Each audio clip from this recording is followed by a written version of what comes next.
Assalamualaikum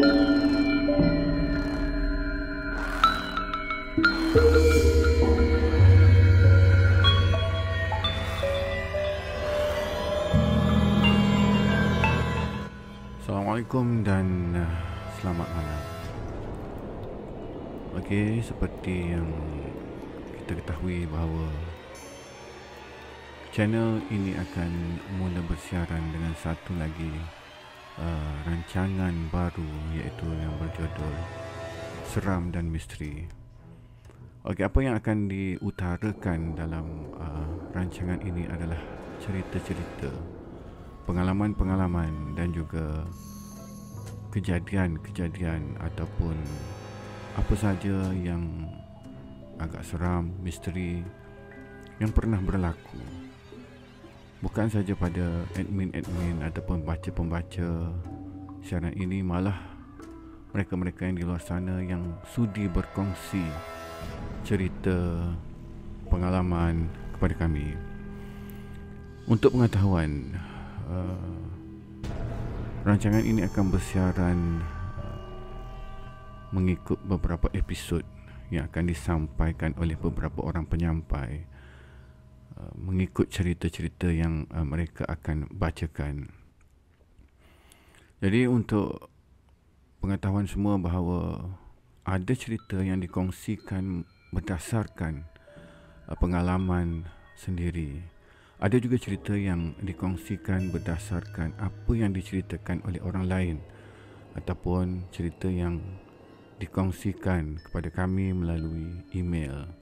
Bagi mereka yang ingin berkongsikan cerita-cerita misteri, seram, cerita-cerita yang dirasakan menarik, bolehlah email kepada kami, kepada admin, seperti email yang tertera di bawah.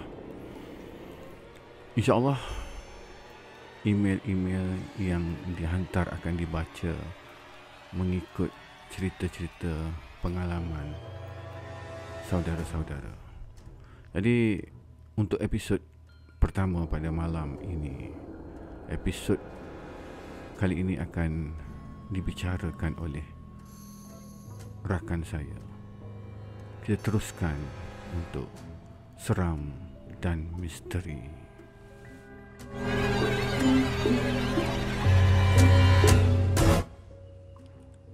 Selamat malam. Selamat datang ke program Seram dan Misteri.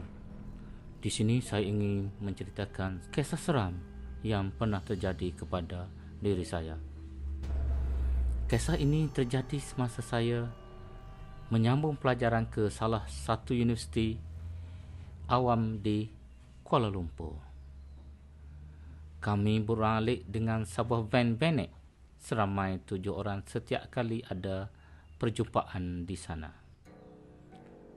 Kisah ini terjadi pada tahun 2000 semasa kami dalam perjalanan pulang dari Kuala Lumpur. Apabila tiba di Sungai Koyan, cermin van kami telah pecah. Dan kejadian ini berlaku dalam jam 10 malam.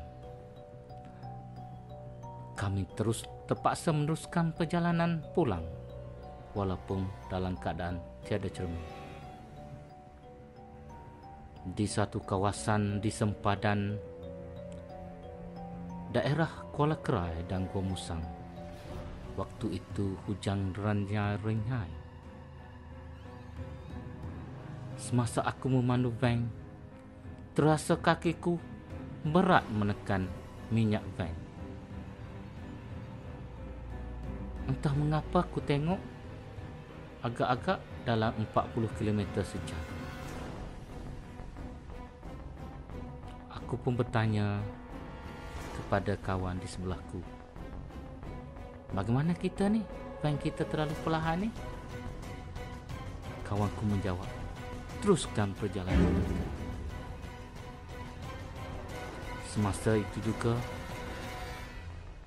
bau harum dan wangi. Aku bertanya lagi kawanku, teruskan perjalanan kita. Selepas itu, bau pula busuk dan hangit. Pelik ni. Tadi bau harum, ni bau busuk dan hangit. Mungkin ada masalah pada tayar van. Ku bertanya kepada kawanku di sebelah. Kawanku masih cakap, teruskan perjalanan. Dan aku pun terus menekamnya walaupun van tu tidak bergerak laju. Akhirnya sampai di satu persimpangan Kedabung. Di kawasan yang cerah ada lapu-lapu, ku berhentikan van. Kenapa? Kawanku yang belakang cakap. Kita berehat sekejap. Ku bersama kawanku yang turun menyentuh keempat-empat tayar van. Tak terasa panas. Tadi macam berat tu macam brek rosak. Mungkin sesuatu terjadi. Sesuatu benda yang telah mengusikku di kawasan itu. Jadi, cerita ini bukanlah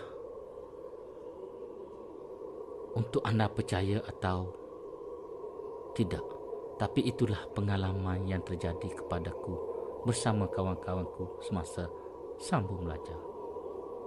Kedua, masih lagi rakaman ini dijalankan pada waktu malam. Cerita ini adalah untuk mengingatkan kita di dalam dunia ini ada benda-benda yang misteri yang mungkin kita tidak nampak. Boleh dijadikan panduan dalam kehidupan kita. Cerita kedua ini adalah cerita yang pernah dialami oleh rakan baik saya di sebuah daerah dalam negeri Kelantan.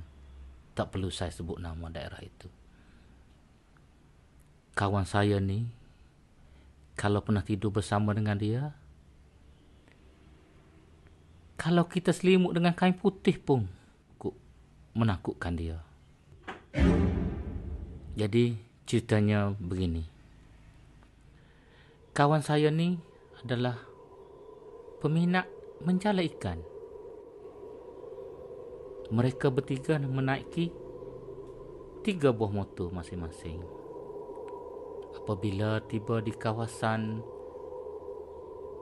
hulu sungai yang jauh daripada kampung, kira-kira 1 jam perjalanan untuk sampai ke tempat menjala ikan.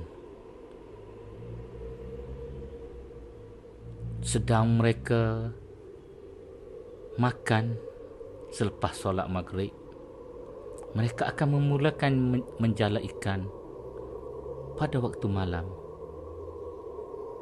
Malam itu kebetulannya jatuh pada bulan purnama.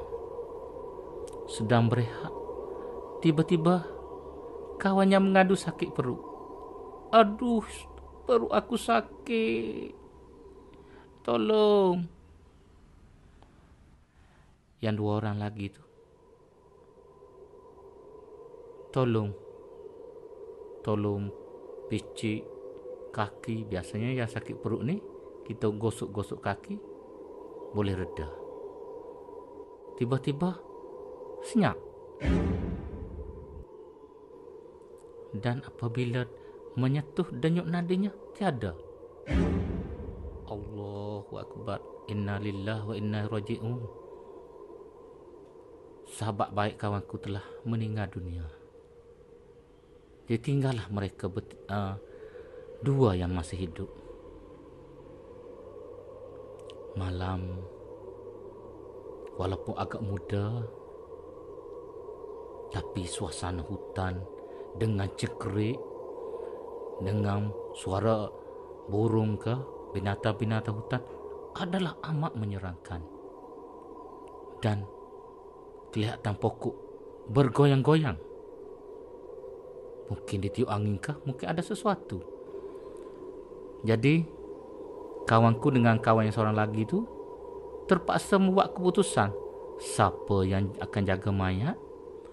Siapa yang akan balik ke kampung untuk memberitahu orang kampung supaya datang?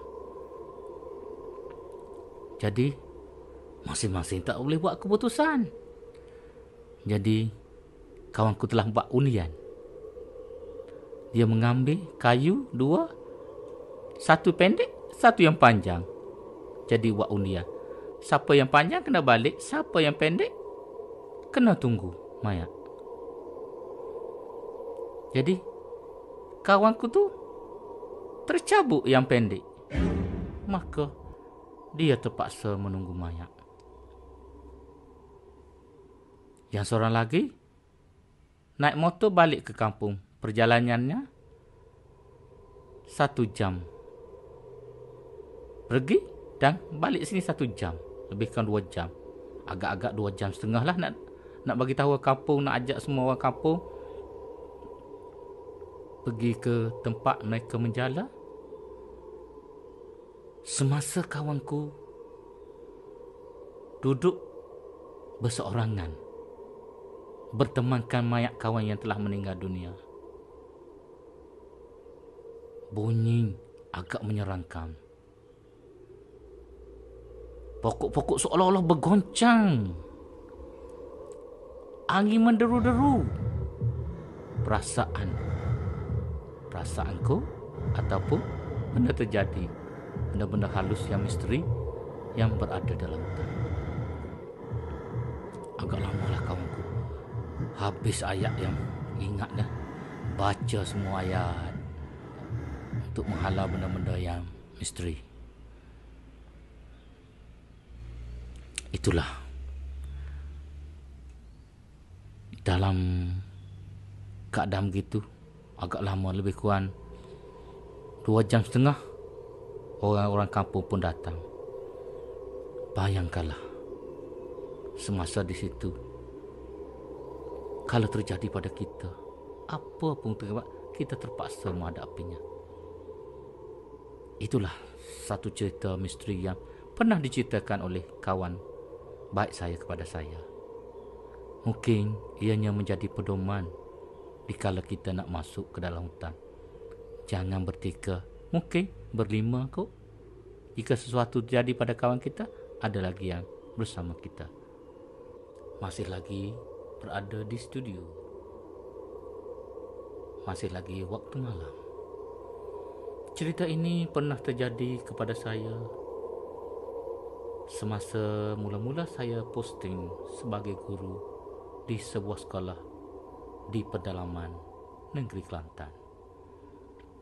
Masa saya posting dulu, sekolah itu tiada kemudahan elektrik, tiada kemudahan air. Jadi kami terpaksa menggunakan pelita ayam. Mungkin anak-anak sekarang tak kenal pelita ayam. Dan mandi di sungai. Kisah ini terjadi pada suatu malam selepas maghrib. Masa mula-mula posting dulu, kami guru-guru bujang duduk di kuartus berhampiran dengan sekolah. Pada malam itu, aku terlupa. Dompetku tertinggal kat kelas, atas meja dalam bilik darjah.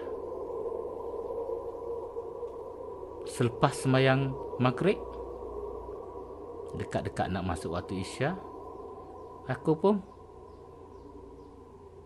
bergegas turun ke kelas bertemankan lampu suluh.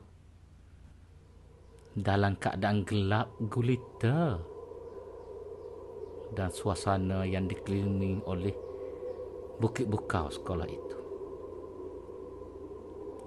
Aku pun terus pergi ke kelasku. Kelas tahun 3 masa aku mengajar dulu. masuk ke kelas. Seingatnya dompet aku letak dalam laci. Masa waktu akhir, tapi buka laci, tak ada. Masa duk mencari-mencari tu, terdengar suara kucing. Miau, miau.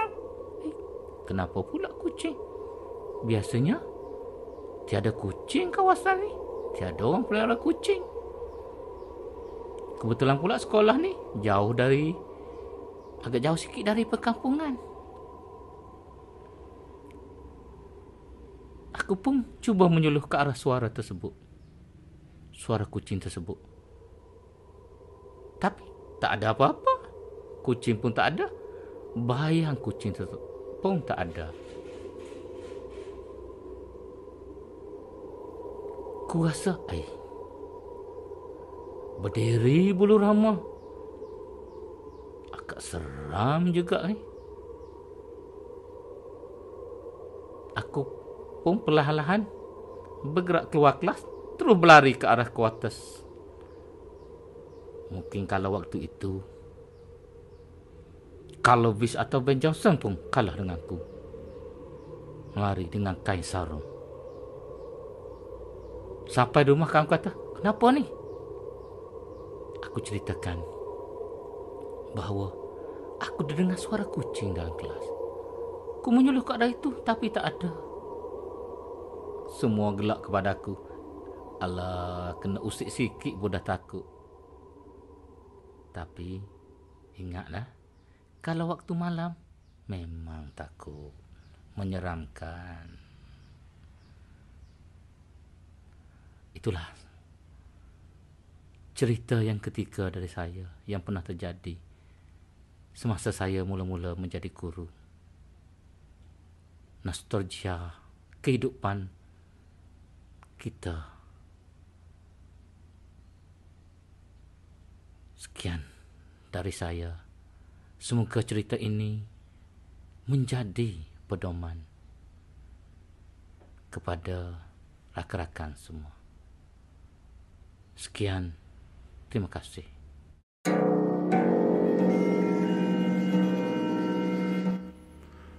Begitulah saudara-saudara, cerita yang telah disampaikan oleh malam ini. Saudara sekalian, cerita-cerita yang telah disampaikan bukan bertujuan untuk menakut-nakutkan, tetapi sekadar perkongsian. Mungkin dalam perkongsian ini boleh kita jadikan tauladan untuk kita gunakan pada masa-masa hadapan. Okey, untuk kali ini saja untuk episod pertama. InsyaAllah di lain siaran kita akan bersiaran lagi untuk episod yang seterusnya. Bye-bye, jumpa lagi. Assalamualaikum.